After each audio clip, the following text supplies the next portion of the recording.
Hello everyone, today you have joined the DT Creative Elk YouTube channel. How to convert a PDF file to an Excel file.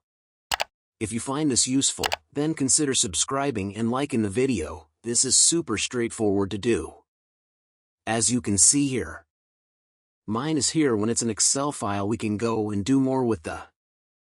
So to go and do this, we need to go and open up Word. So let me go and open it up now. Then, what you need to do is come over to the left and click on Open, go and click on Browse. Then go and locate the PDF you want to go and do this with it selected. Click on Open in the bottom right.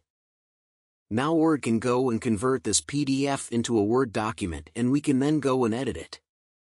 As you can see here, it is, but now we want to go and get it into an Excel file. So all you need to do is go and click in the top left cell of the table and click, hold and drag.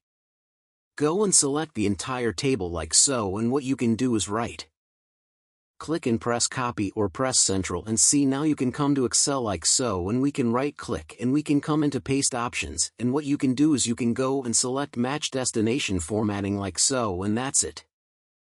I hope you can understand. Thanks for watching this video. Don't forget to like and subscribe to my channel.